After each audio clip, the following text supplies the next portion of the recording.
Hello friends, Rama mathematics classes में आपका स्वागत है। देखिए फ्रेंड्स, आज एक नए टॉपिक को देखने के प्रयास करते हैं जिसमें आर्थिक समीक्षा 2022 को देखेंगे। इसी से क्वेश्चन बनता है फ्रेंड्स, देखिएगा, अच्छा से समझिएगा। इस वीडियो के बाद MCQ क्वेश्चन का भी वीडियो डाल देंगे। चलिए पहले ये वीडियो को पूरा कंप्लीट देख लेते हैं। देखिए, ये वीडियो देखने के बाद MCQ क्वेश्चन अच्छा से समझ में आ जाएगा, अच्छा से बन जाएगा। तो देखिए क्या है, पढ़ते हैं। तो देखिए 31 जनवरी 2023 क्या है, 31 जनवरी 2023 को आर्थिक समीक्षा 2022-23 को संसद में प्रस्तुत किया गया। कहाँ प्रस्तुत किया? तो संसद में प्रस्तुत किया गया। आर्थिक समीक्षा हमेशा बजट के एक दिन पहले प्रस्तुत किया जाता है।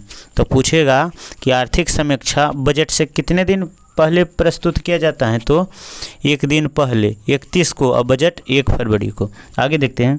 आर्थिक समीक्षा 22-23 आर्थिक समीक्षा 2022-23 वित्त मंत्रालय के मुख्य आर्थिक सलाहकार वी अनंत नागेश्वर के मार्गदर्शन में आर्थिक कार्य विभाग के आर्थिक प्रभाव को तैयार किया गया है। चलिए आगे देखते हैं। नोट में देखिए, नोट में देखते हैं 1950-51 में भारत का पहला आर्थिक समीक्षा को पेश किया गया। तो देखिए क्वेश्चन बनेगा कि आर्थिक समीक्षा सर्वप्रथम भारत में कब पेश किया गया था? तो 1950-51 में पेश किया गया। 1964 तक आर्थिक समीक्षा आम बजट के साथ प्रस्तुत होता था। 1964 तक आर्थिक समीक्षा जो है आम बजट के साथ प्रस्तुत किया जाता था, लेकिन 1964 के बाद आम बजट के एक दिन पूर्व पेश किया जाने लगा। 1964 के बाद जो होता है बजट आर्थिक समीक्षा है, तो बजट के एक दिन पहले प्रस्तुत किया जाने लगा। चलिए आगे देखते हैं। देखिए आर्थिक समीक्षा 22-23 के अनुसार भारत की GDP में वृद्धि तथा राजकोषीय घाटा का अनुमान। देखिए चार्ट है, चार्ट को अच्छा से देख लीजिएगा, समझिएगा। तो देखिए है चार्ट, देखिए यहाँ पर है वित्त, यहाँ क्या है, वित्त वर्ष है, यहाँ GDP में वृद्धि है, यह राजकोषीय घाटा है। तो देखिए 21-22 का अंतरिम अनुमान कितना था? GDP में वृद्धि तो 8.7% था, लेकिन राजकोषीय घाटा में कितना था? तो 6.7 था। और 22-23 का पहला अग्रिमिक अनुमान तो 7 था। कितना था? 7 था, लेकिन राजकोषीय घाटा कितना था? तो 6.4 था। 23-24 में देखिए, 23-24 में GDP में वृद्धि कितना हो सकता है? तो 6 से 6.8 में भी 8%, 6 से 6.8% वृद्धि हो सकता है। देखिए राजकोषीय के घाटा की चर्चा इसमें नहीं किया गया फ्रेंड्स, लेकिन GDP को देखते हैं तो 6 से 6.8 तक वृद्धि किया गया है। चलिए आगे देखते हैं। देखिए भारतीय अर्थव्यवस्था पर एक नज़र देख लेते हैं। देखिए ये डायग्राम के साथ समझाया गया है, तो देखिए इसमें क्या क्या है। तो देखिए राजकोषीय घाटा GDP का प्रतिशत है, राजकोषीय घाटा GDP का प्रतिशत। तो देखिए राजकोषीय घाटा GDP का प्रतिशत 2023-22 में कितना होगा? तो कितना होगा? 6.4 होगा। कितना होगा? 6.4 होगा। 21-22 में 6.7 था। यहाँ देखिए यहाँ पर देखिए थोक मूल्य सूचकांक पर आधारित, तो थोक मूल्य सूचकांक पर आधारित कितना होगा? तो 11.5 होगा, लेकिन उपभोक्ता सूचकांक पर आधारित कितना होगा? तो 6.8 होगा। चलिए आगे देखते हैं। चलिए देखिए यहाँ पर देखिए GDP में वृद्धि दर कितना होगा? तो देखिए तो 23-24 में कितना होगा? तो 6.8 होगा। 6 से 6 कितना होगा? 8 होगा, लेकिन 22-23 में कितना होगा? तो 7 होगा। 22-23 में कितना होगा? तो 7 होगा। देखिए विदेशी मुद्रा भंडार में कितना होगा? तो 22-23 में कितना होगा? तो 563 बिलियन डॉलर होगा, 563 बिलियन डॉलर होगा। देखिए सेवा में कितना होगा, देखिए 22-23 में देखते हैं तो 9.1 होगा, कितना होगा तो 9.1 होगा। चलिए आगे देखते हैं। आगे देखिए कृषि और संबंधित गतिविधि, तो कृषि में देखिए 22-23 को देखते हैं तो 3.5% होगा, कितना होगा 3.5% होगा। और उद्योग में वृद्धि कितना होगा, तो 22-23 में तो 4.1 होगा, कितना होगा तो 4.1 होगा, कितना होगा फ्रेंड्स तो 4.1 होगा। चलिए आगे देखते हैं। देखिए आगे देखते हैं। देखिए इसमें है विभिन्न देशों का निवल शून्य प्रतिज्ञा, विभिन्न देशों का निवल शून्य प्रतिज्ञा को देखते। देखिए भारत जो है, भारत लक्ष्य कब तक पहुंचा देगा, तो 2070 में निवल शून्य प्रतिज्ञा में बन जाएगा, 70 तक में। चीन, रूस, इंडोनेशिया और सऊदी अरब कब में, तो 2060 तक। तुर्की 2053 तक।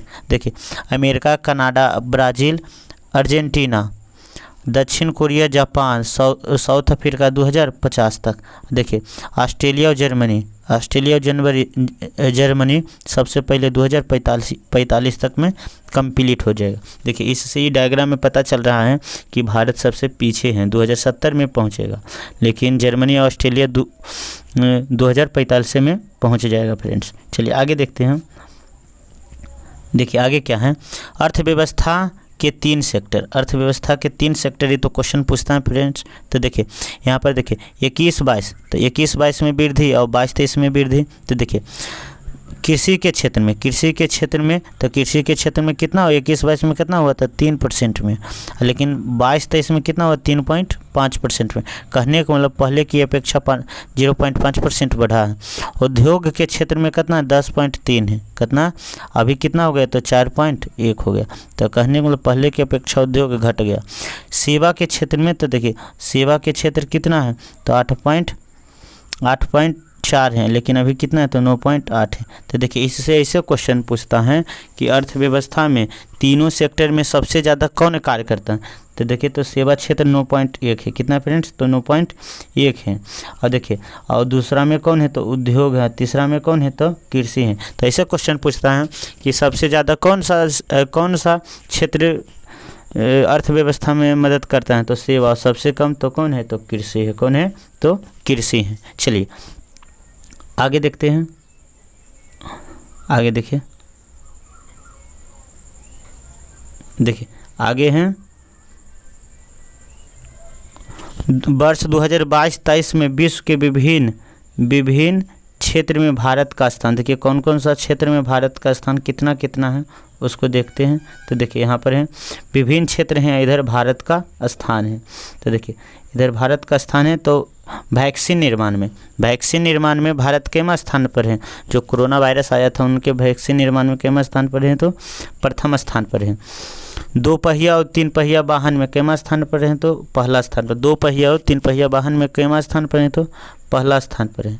चलिए आगे देखते हैं। दूध उत्पादन में केमा स्थान पर है, तो पहला स्थान में। तो इससे पता चलता है कि भारत में जानवरों की संख्या, गाय भैंस की संख्या क्या है तो ज़्यादा है। चलिए आगे कच्चे इस्पात का उद्योग केमा स्थान पर है, तो दूसरा स्थान पर। केमा स्थान पर है तो दूसरा। मोबाइल फोन निर्माण में तो कोई केमा स्थान पर है, तो दूसरा स्थान पर है। केमा स्थान पर है, दूसरा स्थान पर है। देखिए अंडा उत्पादन में केमा स्थान पर है, तो तीसरा स्थान पर। केमा स्थान पर है, तो तीसरा स्थान पर है। और ऑटोमोबाइल क्षेत्र में केमा स्थान पर है, तो तीसरा स्थान में है। फार्मा उद्योग में केमा स्थान पर है, तो तीसरा स्थान पर है। केमा स्थान पर है, तो तीसरा स्थान पर है। चलिए आगे देखते हैं। यात्री गाड़ियों का निर्माण केमा स्थान में है, तो चौथा स्थान पर। केमा है तो चौथा स्थान पर। रेलवे नेटवर्क के क्षेत्र में भारत केमा स्थान पर है, तो चौथा स्थान पर है। विदेशी मुद्रा भंडार में केमा स्थान पर है, तो छठा स्थान पर है। केमा स्थान पर है, तो छठा स्थान पर है। आगे देखते हैं। विश्व व्यापार के सेवा निर्यात में, विश्व व्यापार के सेवा निर्यात में कितना स्थान पर है? तो 7वां स्थान पर है। कितना स्थान पर है? तो 7वां स्थान पर है। मांस, तो मांस के निर्माण में कितना स्थान पर है? तो 8वां स्थान पर है। कितना स्थान पर है? तो 8वां स्थान पर है। विश्व व्यापार के सेवायात में, विश्व व्यापार के सेवायात में कितना स्थान पर है? तो 10वां स्थान पर। कितना स्थान पर है? तो 10वां स्थान पर है। चलिए आगे देखते हैं। देखिए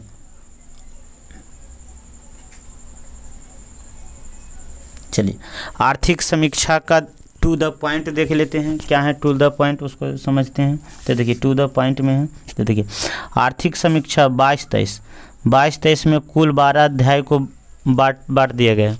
तो 22-23 का जो आर्थिक समीक्षा है कितने अध्याय में बांट दिया गया है? तो 12 अध्याय में बांट। देखिए MCQ क्वेश्चन में मिलेगा आगे जाके। चलिए आगे देखते हैं। देखिए तो फर्स्ट अध्याय क्या है? तो अध्याय नंबर 1, तो अर्थव्यवस्था की स्थिति 2022-23 पूर्ण सुधार। अर्थव्यवस्था की स्थिति में कौन है? तो पूर्ण सुधार है। कौन है? तो पूर्ण सुधार है। चलिए तो आगे देखते हैं। देखिए इनका पढ़ते हैं। वित्तीय वर्ष 23-24 के लिए GDP में वृद्धि कितना होगा? तो 6 से 6.8 होगा। कितना होगा? 6 से 6.8 होगा। चलिए आगे देखते हैं। अनुमान लगाया गया है। आर्थिक समीक्षा के अनुसार 15 वर्ष और उससे अधिक आयु के लोगों के लिए शहरी बेरोजगारी दर सितंबर 2021 तक 7.2% हो गई थी। तो कहने को मतलब 15 और उससे अधिक आयु वाले लोग शहरी बेरोजगारी दर कितना हो गया? तो 7.2 हो गया था। वित्त वर्ष 23 के अनुसार एजेंडा द्वारा भारत का विकास का अनुमान। तो देखिए देख लेते हैं एजेंडा क्या है। तो देखिए इधर देखते हैं विभिन्न एजेंसियाँ और विकास दर। विभिन्न एजेंसियाँ और क्या है? विकास दर है। तो देखिए ADB तो कितना है? तो 7% है। कितना है? तो 7%। मोडी कितना है? तो 7% है। फिट्स कितना है? तो 7% है। वर्ल्ड बैंक कितना है? तो 6.9% है। कितना है? तो 6.9% है। देखिए IMF तो कितना है? 6.8% है। RBI तो कितना है? तो 6.8% है। SBI तो कितना है? तो 6.8% है। OECD तो कितना है? तो 6.6% है। चलिए आगे देखते हैं। तो देखिए देखते हैं इन सभी एजेंसियों द्वारा भारत का औसत विकास दर 6.9 अनुमानित किया गया है। इन एजेंसियों द्वारा भारत का औसत विकास दर कितना है? तो 6.9 अनुमानित किया गया है। क्रय शक्ति समता के अनुसार भारत दुनिया की तीसरी बड़ी अर्थव्यवस्था है। तो देखिए क्वेश्चन बनेगा कि भारत जो है दुनिया में कैमा स्थान पर है? तो तीसरा अर्थव्यवस्था वाला देश है। कैमा अर्थव्यवस्था वाला देश है? तो तीसरा अर्थव्यवस्था वाला देश है। चलिए आगे देखते हैं। बाजार विनिमय दरों में पाँचवीं सबसे बड़ा अर्थव्यवस्था है। तो बाजार विनिमय में पाँचवा है। चलिए आगे देखते हैं। अध्याय नंबर 2 को देखते हैं। तो अध्याय नंबर 2 में है भारत का माध्यविधि विकास परिदृश्य आशावादी और विश्वसनीय है। तो देखिए यह अध्याय यह दर्शाता है कि महामारी पूर्व वर्षों की तुलना में अब भारत का विकास परिदृश्य बेहतर नज़र में आ रहा है। भारतीय अर्थव्यवस्था आने वाले वर्षों में पूरी तरह क्षमता के साथ विकसित होने के लिए तैयार है। सरकार के अनुसार 2019 के राष्ट्रीय अवसंरचना पाइपलाइन और 2021 के राष्ट्रीय मुद्राकरण पाइपलाइन से बुनियादी ढांचे के लिए निर्माण और विकास के लिए एक मजबूत आधार रेखा तैयार की गई हैं। चलिए आगे देखते हैं। विकास अध्याय नंबर 3 देखते हैं।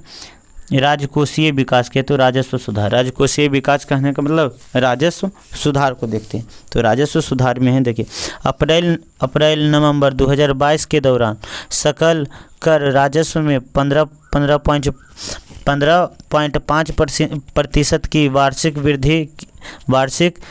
वृद्धि दर्ज की गई है। प्रत्यक्ष करों तथा अप्रत्यक्ष कर जीएसटी में दमदार वृद्धि की संभावना है। पिछले कुछ वित्तीय वर्षों में औसत मासिक सकल जीएसटी संकलन में अप्रत्याशित वृद्धि देखी गई है। देखिए ये वाला बताएंगे आगे जाके, पढ़ लेते हैं आगे। देखिए क्या है, चालू वित्तीय वर्ष के दौरान राजस्व व्यय की आवश्यकता काफ़ी अधिक रहने के बावजूद केंद्र सरकार ने पूंजीगत व्यय पर विशेष ध्यान दिया गया है। सरकार की पूंजीगत व्यय आधारित विकास रणनीति में से भारत में विकास दर ब्याज दर के अंतर में धनात्मक रहने में मदद मिलेगा, जिससे आने वाले वर्षों में ऋण जीडीपी अनुपात को एक दायरे में रखना संभव हो पाएगा। चलिए तो देखिए यहाँ पर देखते हैं तो आर्थिक समीक्षा, तो देखिए 2000 का एफ वाई 23 में कितना होगा, तो 1.9 लाख करोड़ 1.9 लाख करोड़ होगा जीएसटी। अध्याय नंबर 4 देखते हैं। अध्याय नंबर 4, तो मौद्रिक प्रबंधन और वित्तीय मध्यता, एक अच्छा वर्ष। अध्याय तो देखिए इससे ऐसा क्वेश्चन बन सकता है, एक अच्छा वर्ष कौन अध्याय से संबंधित है। देखिए मार्केट में क्वेश्चन बनाने का अलग अलग पैटर्न है। ऐसा एग्जाम में 10 क्वेश्चन ऐसा आता है कि कोई सोच भी नहीं सकता है कि ऐसा क्वेश्चन पूछा जा सकता है, जिससे थोड़ा सा अगर जो कोई टॉपिक पढ़ रहे हैं तो उसमें सोच समझ के कुछ क्वेश्चन बनता है तो बनाने का प्रयास करिएगा, जिससे मार्केट कहने का मतलब एग्ज़ाम हॉल में अच्छा परफॉर्मेंस हम कर सकते हैं। चलिए आगे देखते हैं। देखिए आरबीआई ने पॉलिसी रेपो दर में संचयी तौर पर 225 आधार अंकों की वृद्धि की है। तो कितना अंकों की वृद्धि की है, तो 225। सकल गैर निष्पादित संपत्ति अनुमान घटकर पिछले 7 वर्षों में 5% तक पहुंच चुकी है। 5% तक पहुंच चुकी है। चलिए आगे देखते हैं। भारत ने वित्त वर्ष 23 में घरेलू शेयर बाजार प्रदर्शन में अपने समकक्षों को पीछे छोड़ दिया गया है। चलिए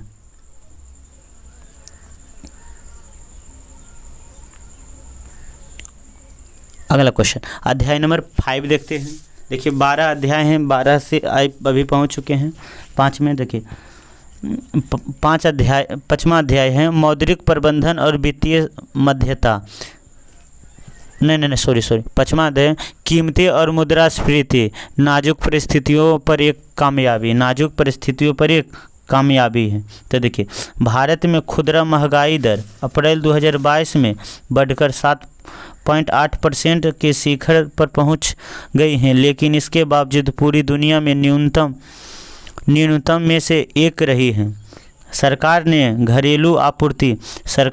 घरेलू आपूर्ति सुनिश्चित करने के लिए महंगाई रोकने के लिए बहुआयामी रणनीति अपनाई है, जो निम्नलिखित हैं।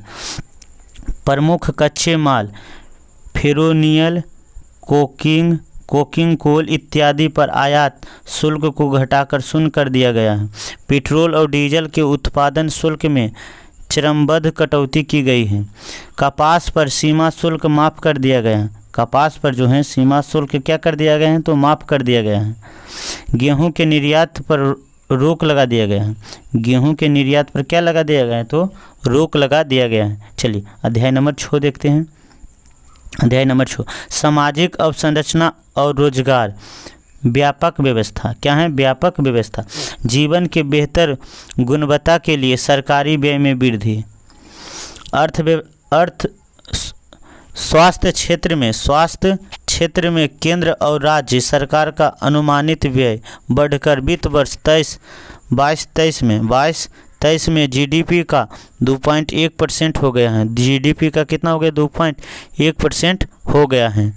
चलिए आगे देखते हैं।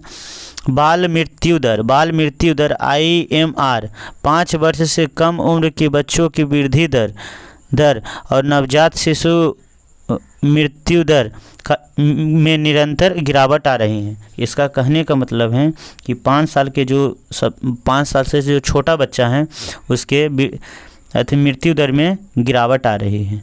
चलिए आगे देखते हैं। 4 जनवरी 2023 तक आयुष्मान भारत योजना के तहत 22 करोड़ लाभार्थियों को सत्यापन किया गया है। आयुष्मान भारत के तहत देश में 1.54 लाख से अधिक स्वास्थ्य एवं वेलनेस केंद्रों को चालू किया गया है।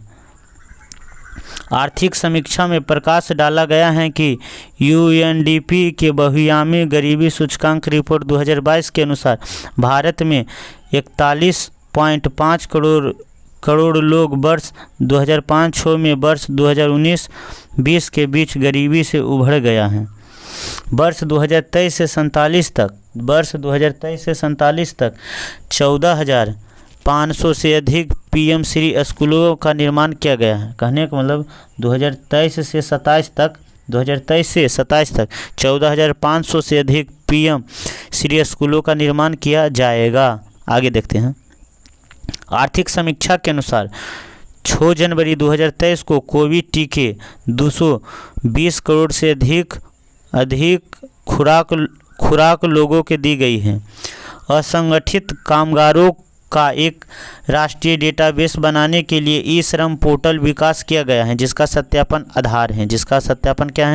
आधार है। चलिए 31 दिसंबर 2022 तक कुल मिलाकर 28.5 करोड़ से अधिक असंगठित कामगारों ने ई श्रम पोर्टल पर अपना पंजीकरण कराया है। चलिए आगे देखते हैं। अध्याय नंबर 7 देखते हैं। जलवायु परिवर्तन और पर्यावरण भविष्य की तैयारी।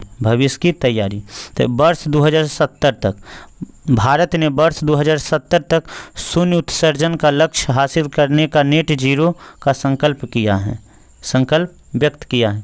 भारत ने गैर जीवाश्म ईंधन से 40% अधिक स्थापित बिजली क्षमता पर अपना लक्ष्य वर्ष 2030 से पहले हासिल किया है। भारत ने 2030 तक गैर जीवाश्म ईंधन से 50% संचय विद्युत ऊर्जा संस्थापित क्षमता हासिल करने का लक्ष्य रखा है। जीवाश्म ईंधन से संभावित अधिस्थापित क्षमता 2030 तक 500 गीगावाट से अधिक हो जाएगी। 500 गीगावाट से अधिक हो जाएगी। चलिए आगे देख लेते हैं। इससे वर्ष 2014-15 की तुलना में वर्ष 1929-30 तक औसत उत्सर्जन दर लगभग 29% से कम हो जाएगी। क्या होगी? जो हो जाएगी 29% से कम हो जाएगी। भारत अपनी जीडीपी का उत्सर्जन तीव्रता को 2005 के स्तर की तुलना में वर्ष 2030 तक 45% कम कर देगा। पर्यावरण के लिए जीवन शैली लाइफ के रूप में जन आंदोलन शुरू किया है। तो बोलिएगा, देखिए लाइफ किससे संबंधित है? तो पर्यावरण के लिए जीवन शैली से संबंधित है। चलिए आगे देखते हैं।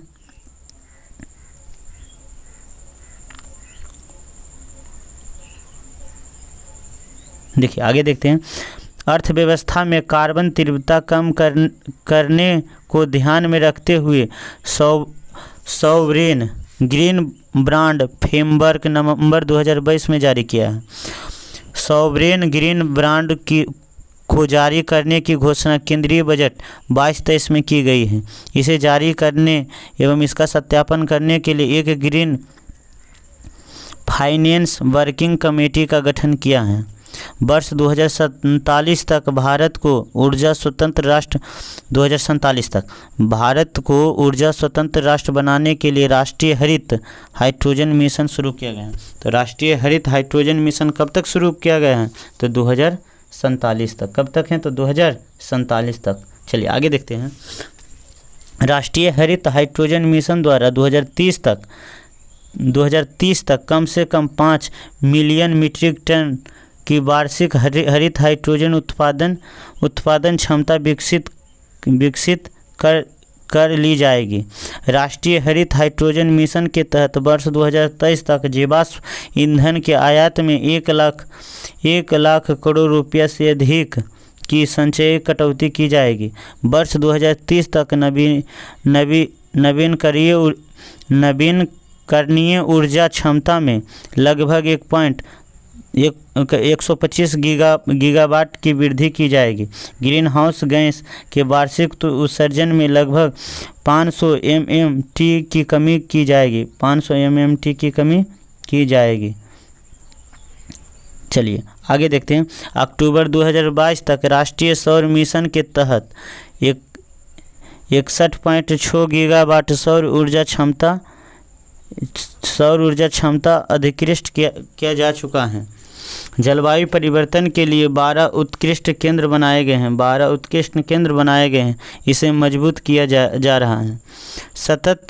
सतत कृषि के लिए राष्ट्रीय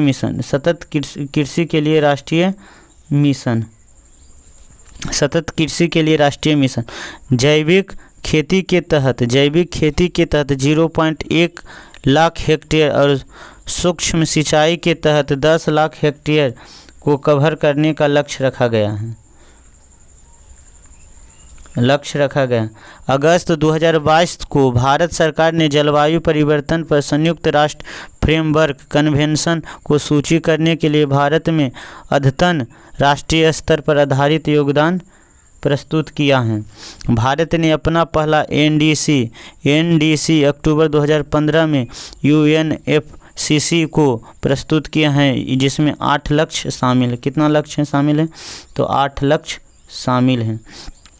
आर्थिक सर्वेक्षण के अनुसार भारत में वन और वृक्षों के आवरण का कार्बन स्टॉक कितना है? तो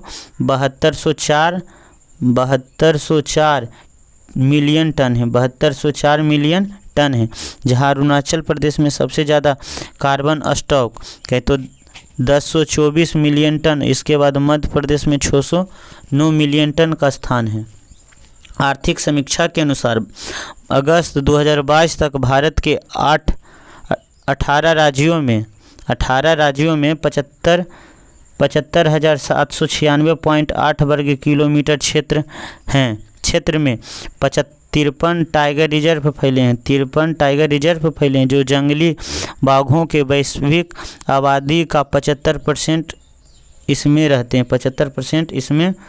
रहते हैं। चलिए आगे देखते हैं। देश के 17 टाइगर रिजर्व CA तथा TS अंतर्राष्ट्रीय मान्यता प्राप्त हैं और दो तो अंतर्राष्ट्रीय TX2 पुरस्कार मिल चुका है। आर्थिक समीक्षा के अनुसार भारत में एशियाई शेरों की आबादी कितना है?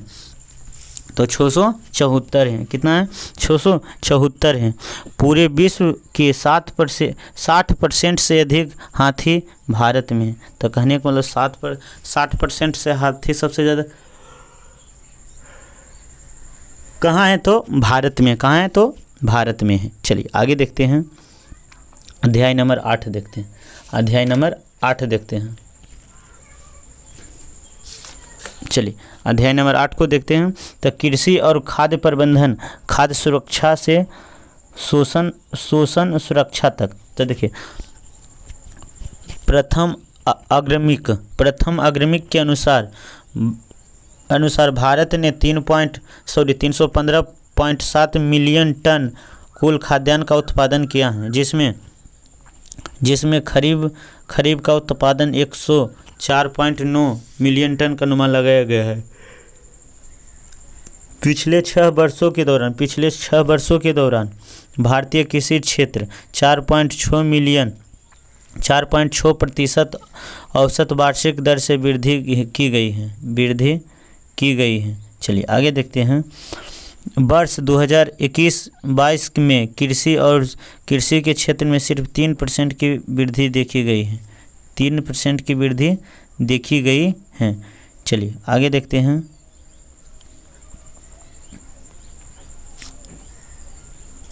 तो देखिए 2021-22 के दौरान कृषि निर्यात 50.2 बिलियन अमेरिकी डॉलर के उच्च स्तर पर पहुंच गया है। 2018-19 के केंद्रीय बजट में घोषणा की गई है कि किसानों को सभी जरूरी फसलों की उत्पादन लागत का कम से कम 1.5 गुना न्यूनतम मूल्य समर्थन दिया जाए। तदनुसार कृषि वर्ष 2018-19 के बाद खरीफ रबी समेत सभी 22 फसलों के लिए एमएसपी दिया जाएगा। चलिए आगे देखते हैं। 23 दिसंबर 2022 तक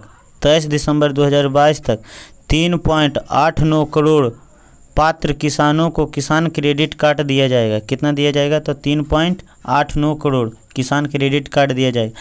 किसान क्रेडिट कार्ड योजना आरंभ 1998 में किया गया। किसान क्रेडिट कार्ड योजना का प्रारंभ 1998 में किया गया है। भारत में 44.3 लाख जैविक किसान हैं। भारत में 44.3 लाख जैविक किसान हैं, जो दुनिया में सबसे अधिक हैं। परंपरागत कृषि की विकास योजना के तहत किसान उत्पादन संगठनों के माध्यम से जैविक कृषि को बढ़ावा दिया जाएगा। चलिए आगे देखते हैं। 59.1 लाख हेक्टेयर क्षेत्र को वर्ष 2021-22 में जैविक खेती के तहत लाया गया है। तीसरे अग्रणिक अनुमान के अनुसार 342.3 मिलियन टन बागवानी फसलों का रिकॉर्ड उत्पादन हुआ है। आगे, संयुक्त राष्ट्र महासभा में मार्च 2021 के दौरान अपने 75वें वर्ष 2023 को अंतर्राष्ट्रीय मोटा अनाज 75वें वर्ष में वर्ष 2023 को क्या है? तो वर्ष 2023 को देखिएगा, वर्ष 2023 को अंतर्राष्ट्रीय मोटा अनाज वर्ष घोषित किया है। आगे देखते हैं। अंतर्राष्ट्रीय पोषण अनाज वर्ष पहल के माध्यम से भारत में मोटे अनाज को बढ़ावा देने में अग्रणीय भूमिका निभा रहा है। चलिए आगे देखते हैं।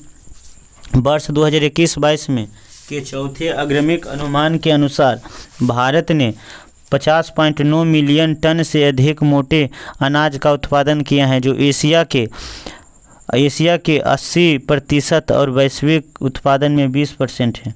वैश्विक उत्पादन में कितना है? तो 20% है, 80% है। आगे, सहकार से समृद्धि विजन को साकार कराने के लिए जुलाई 2021 में सहकारिता मंत्रालय की स्थापना की गई है। आगे देखते हैं। 2021 के दौरान कृषि खाद्य निर्यात का मूल्य भारत के कुल निर्यात का 10.9% है। कितना है? तो 10.9% है। 10 पॉइंट कितना है? तो 9% है। सरकार ने 1 जनवरी 2023 से 1 वर्ष के लिए राष्ट्रीय खाद्य सुरक्षा अधिनियम के तहत 81.4 करोड़ अभ्यर्थियों को मुफ्त खाद्यान्न देने का ऐतिहासिक निर्णय लिया है। इसके तहत सरकार ने अगले 1 साल के लिए अभ्यर्थियों को प्रति व्यक्ति 5 किलो अन्योदय अन्न योजना से लाभांतरित 35 किलो प्रति परिवार को मुफ्त खाद्यान्न उपलब्ध किया जाएगा। कहने का मतलब एक व्यक्ति को 5 किलो, तो उनका परिवार में 35 किलो दिया जाएगा। चलिए आगे देखते हैं। कोविड-19 महामारी के चलते गरीबों को हुए आर्थिक व्यवधान के कारण अप्रैल से जून 2020 की अवधि के लिए प्रधानमंत्री गरीब कल्याण अन्न योजना चरण 1 शुरू किया है। अभी तक इसे आगे भी विभिन्न चरणों में लागू किया जा चुका है। चलिए आगे देखते हैं। चरण नंबर 7 अक्टूबर से दिसंबर 2022 को शामिल करने वाले नवीनतम चरण है। इसके तहत राष्ट्रीय खाद्य सुरक्षा अधिनियम को अधीन लाभार्थियों को प्रति व्यक्ति 5 केजी अतिरिक्त खाद्यान्न मुक्त प्रदान किया जाता है। पीएम किसान के अंतर्गत 11.3 करोड़ किसानों को वित्तीय सहायता उपलब्ध कराएगी। राष्ट्रीय कृषि विपणन योजना ई नाम के तहत 1.74 करोड़ किसान और 2.39 लाख व्यापारिक को शामिल किया गया है। चलिए अध्याय नंबर 9 देख लेते हैं। अध्याय नंबर 9 उद्योग और अस्थायी विकास। अध्याय नंबर 9 में है उद्योग और अस्थायी विकास हैं। चलिए देखते हैं। सकल घरेलू उत्पाद के हिस्से के रूप में वस्तुओं और सेवाओं के निर्यात के लिए वर्ष 2006 के बाद सबसे अधिक रहा है। भारत विश्व का दूसरा सबसे बड़ा मोबाइल फ़ोन निर्माण बन गया है। भारत जो है विश्व में मोबाइल फ़ोन निर्माण में दूसरा स्थान बन गया है, जिसे हैंडसेट का उत्पादन 2021 में 29 करोड़ यूनिट भारत ने कर दिया है। चलिए आगे देखते हैं। विश्व भारत का सबसे अधिक जेनेरिक दाताओं उपलब्ध कराने वाला देश हैं, जो मात्रा के आधार पर वैश्विक आपूर्ति में 20% की हिस्सेदारी रखता है। आगे देखते हैं। फार्मा उद्योग क्या है? फार्मा उद्योग में भारत दुनिया में तीसरा है तथा मूल्य के आधार पर चौथा है। आगे देखते हैं। फार्मा उद्योग में प्रत्यक्ष विदेशी निवेश में 4 गुना वृद्धि वित्त वर्ष 19 में FDI $180 मिलियन से बढ़ाकर 22 में $699 मिलियन हो गया है। भारत विश्व के 60% बाजार हिस्सेदारी के साथ भारत सबसे बड़ा वैक्सीन निर्माण बन गया है। तो बोलेगा कि सबसे ज़्यादा वैक्सीन निर्माण कौन करता है? तो भारत करता है। वैक्सीन निर्माण बन गया। भारत का लक्ष्य 2025 तक $1 ट्रिलियन अमेरिकी डॉलर को डिजिटल अर्थव्यवस्था बनाना है। इलेक्ट्रॉनिक्स के निर्यात में वित्त वर्ष 2019 में $4.4 मिलियन से वित्त वर्ष 22 में $11.6 मिलियन तक अनुमान 3 गुना वृद्धि हुआ है। कितना हुआ है? तो 3 गुना वृद्धि हुआ है। आगे देखते हैं। वर्ष 2022 के तहत कोयले उत्पादन बढ़कर 911 मिलियन टन होने का अनुमान लगाया, जो पिछले वर्ष के तुलना में 17% का वृद्धि हुआ है। वैश्विक मूल्य श्रृंखला में भारत के समेकन को और बढ़ाने के लिए मेक इन इंडिया 0.2 की शुरुआत की गई है। यह 27 क्षेत्रों पर ध्यान केंद्रित कर रहा है, जिसमें से 15 विनिर्माण क्षेत्र और 12 सेवा क्षेत्र शामिल हैं। आगे देखते हैं। मेक इन इंडिया 2.0 27 क्षेत्रों के साथ साथ 24 उप क्षेत्रों के विकास को भी बढ़ावा देने का प्रयास कर रहा है। मेक इन इंडिया कार्यक्रम के उद्देश्यों के अनुसरण में आत्मनिर्भर हासिल करने के दृष्टि से सरकार ने PLI योजना शुरू किया है। क्या है? तो PLI योजना शुरू किया है। भारत में वैश्विक आपूर्ति श्रृंखला में शामिल करने के लिए PLI योजना अगले 5 वर्षों में अनुमानित 4 लाख करोड़ पूंजीगत व्यय 4 श्रेणियों में शुरू की गई है। वित्त वर्ष 2022 में PLI योजना के तहत 47,500 करोड़ रुपया निवेश देखा गया है।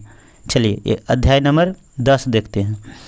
वित्त वर्ष 2022-23 में सेवा क्षेत्र में 9.1% की दर से बढ़ने का अनुमान लगाया गया है। सेवा क्षेत्र में वित्त वर्ष 2021-22 में भारत का सेवा निर्यात $254.5 बिलियन अमेरिकी डॉलर रहा है। वित्त वर्ष को वित्तीय सेवा क्षेत्र को परिवर्तन करने के लिए 75 डिजिटल बैंकिंग इकाई की घोषणा की गई है। 75। आगे देखते हैं। विश्व निवेश रिपोर्ट 2022 के अनुसार प्रत्यक्ष विदेशी निवेश क्षेत्र सेवा क्षेत्र की सूची में भारत को 7वां सबसे बड़ा प्राप्तकर्ता के रूप में दर्शाया गया है। बीमा कंपनियां में एफडीआई सीमा 49% से बढ़कर 74% कर दी गई हैं। कितना कर दी गई है? तो 74% कर दी गई हैं। चलिए देखते हैं अध्याय नंबर 11 देखते हैं। तो वैदेशिक क्षेत्र सतत और आशावान। अप्रैल से दिसंबर 2022 के दौरान व्यापार निर्यात 332.8 बिलियन डॉलर रहा है। अप्रैल दिसंबर 2022 के दौरान व्यापार आयात 551.60 मिलियन डॉलर रहा है। कितना है? तो 551.7 मिलियन डॉलर रहा है। चलिए आगे देखते हैं।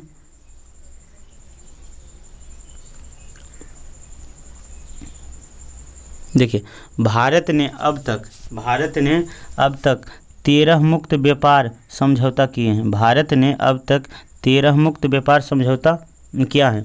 इस सूची में सबसे नया भारत और ऑस्ट्रेलिया आर्थिक सहयोग और व्यापार समझौता है, जिस पर 2 अप्रैल 2022 को हस्ताक्षर किया गया है और 29 दिसंबर 2022 को प्रभावी हुआ। तो किसने किया? तो भारत और ऑस्ट्रेलिया। आगे देखते हैं। इससे पहले भारत और यूएस व्यापार आर्थिक साझेदारी समझौता हैं, जिस पर 18 फरवरी 2022 को हस्ताक्षर किया है और आधिकारिक तौर पर 1 मई 2022 को प्रभावी हुआ है। आसियान सदस्य और 6 WTO सदस्य के बीच क्षेत्रीय व्यापार भागीदारी समझौता 15 नवंबर 2020 को हस्ताक्षरित और 1 जनवरी 2022 को प्रभावी हुआ है। आगे देखते हैं। कृषि उत्पादों के परिवर्तन में किसानों की सहायता करने के लिए अगस्त 2020 में कृषि उड़ान योजना शुरू किया गया है। कृषि उड़ान 2.0 को अक्टूबर 2022 में मौजूद प्रावधानों को बढ़ाते हुए प्रारंभ किया गया है। अप्रैल से सितंबर 2022 के अवधि के चालू खाता घाटा जीडीपी का 3.3% दर्ज किया गया है। कितना है? 3.3% दर्ज किया। अप्रैल से सितंबर 2022 के अवधि के लिए चालू खाता शेष जीडीपी का 4.4 दर्ज किया गया है। आगे देखते हैं। दिसंबर 2022 के अंत तक भारत का विदेशी मुद्रा भंडार 562.7 बिलियन अमेरिकी डॉलर हो गया है। नवंबर 2022 तक दुनिया का छठा सबसे बड़ा विदेशी मुद्रा भंडार बन गया है। भारत जो है विदेशी मुद्रा भंडार में छठा है। सितंबर 2022 के अंत तक भारत का विदेशी ऋण 610.5 बिलियन अमेरिकी डॉलर था। दीर्घकालीन ऋण 478.8 बिलियन अमेरिकी डॉलर और अल्पकालीन ऋण 331.7 बिलियन अमेरिकी डॉलर रहा है। भौतिक और डिजिटल अवसंरचना। चलिए आखिरी अध्याय है 12वां अध्याय है। चलिए देख लेते हैं 12वां अध्याय को। तो देखिए राष्ट्रीय अवसंरचना पाइपलाइन के तहत 141.4 लाख करोड़ रुपया की 89,151 परियोजना का कार्यक्रम चलाया है। राष्ट्रीय अवसंरचना पाइपलाइन की शुरुआत 2019-20 से अगले 5 वर्ष 24-25 तक के लिए किया गया है। अगस्त 2020 में शुरू की गई राष्ट्रीय मुद्रा पाइपलाइन 9 लाख करोड़ रुपया का निवेश करने की क्षमता है। राष्ट्रीय मुद्रीकरण पाइपलाइन की शुरुआत ये 23 अगस्त 2021 को की गई है। 23 अगस्त 2021 को की गई है। आगे देखते हैं वर्ष 2022 के दौरान 0.9 लाख रुपये का मुद्रीकरण साक्ष्य हासिल करने का लक्ष्य रखा गया। 2023 में 1.6 लाख करोड़ रुपये का मुद्रीकरण किया गया है। चलिए आगे देखते हैं। सितंबर 2022 तक सरकार ने 16 राज्यों में 59 सोलर पार्कों का विकास की मंजूरी दी गई है, जिसकी कुल क्षमता 40 गीगावाट होगा। वित्त वर्ष 21-22 के दौरान 17.2 लाख विद्युत का उत्पादन हुआ है। कुल विद्युत उत्पादन में सबसे बड़ा हिस्सा थर्मल तथा द्वितीय सबसे बड़ा हिस्सा अक्षय तथा तीसरा सबसे बड़ा हिस्सा हाइड्रोजन है। वित्त वर्ष 2022 के दौरान 10,557 किलो राष्ट्रीय राजमार्ग का निर्माण किया गया है। 10,557 किलोमीटर राष्ट्रीय राजमार्ग सड़क का निर्माण किया गया है। तो ये ध्यान दीजिएगा, अच्छा से ध्यान दीजिएगा, क्वेश्चन बनेगा आगे जाके, एमसीक्यू क्वेश्चन में बनेगा सब।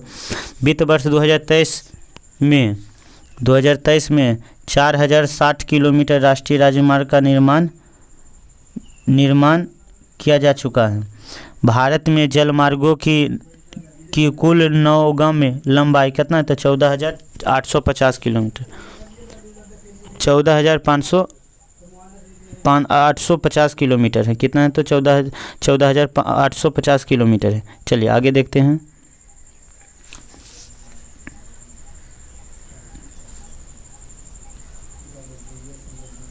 चलिए देखते हैं। राष्ट्रीय जलमार्गों की सबसे ज़्यादा लंबाई कहाँ है? तो पश्चिम बंगाल में। कहाँ है? तो पश्चिम बंगाल में। हाल ही में 106 नए जलमार्गों को राष्ट्रीय जलमार्ग घोषित किया है, जिसमें से देश में NW की संख्या 111 हो गई। कितना हो गई? तो 111 हो गई है। चलिए आगे देखते हैं। 100 साल पुराने अधिनियम के स्थान पर अंतर्देशीय पोत अधिनियम 2021 लागू किया गया है, ताकि अंतर्देशीय जल परिवहन को बढ़ावा देने के साथ साथ पतनों का निर्बाध आवाज सुनिश्चित किया जाए। 68,031 किलोमीटर से अधिक लंबाई के साथ भारतीय रेलवे विश्व का चौथा सबसे बड़ा नेटवर्क बन गया। बन गया है। चलिए आगे देखते हैं।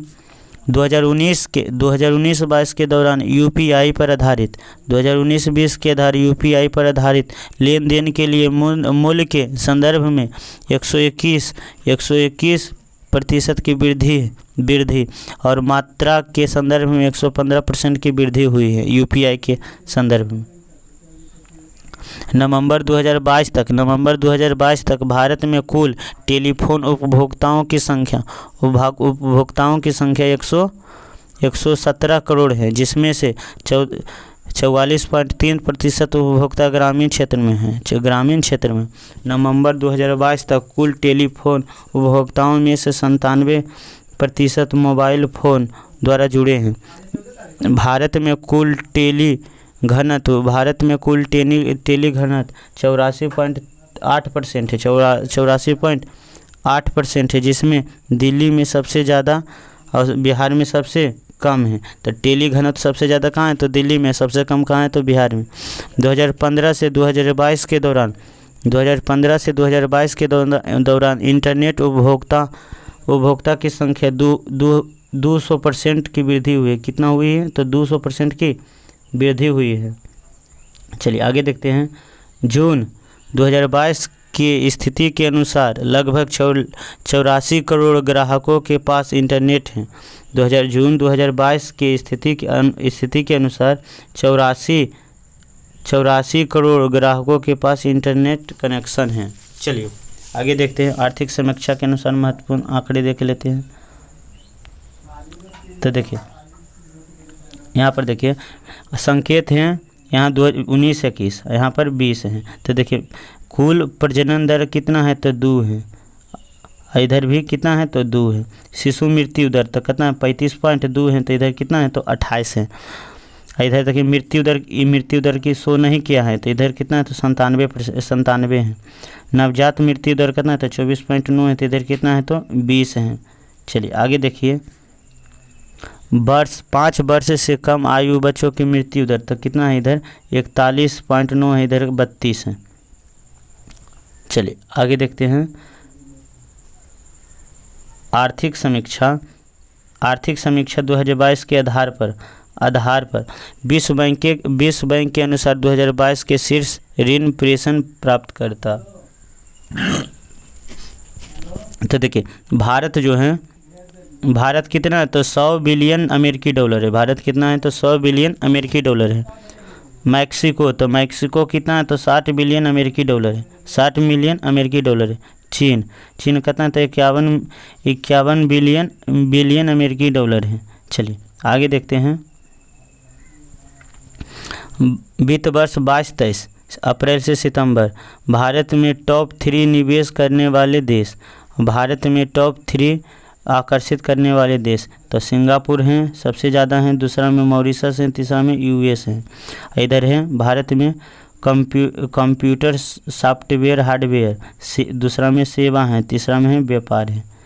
चलिए फ्रेंड्स, 2023 का आर्थिक सर्वेक्षण कंप्लीट हो गया है। चलिए दूसरे वीडियो में MCQ क्वेश्चन को देखने के प्रयास करते हैं, देखते रहिएगा। एक बार देख के फिर MCQ क्वेश्चन देखिएगा तो बहुत अच्छा से समझ में आएगा। थैंक्स फ्रेंड, जय हिंद फ्रेंड।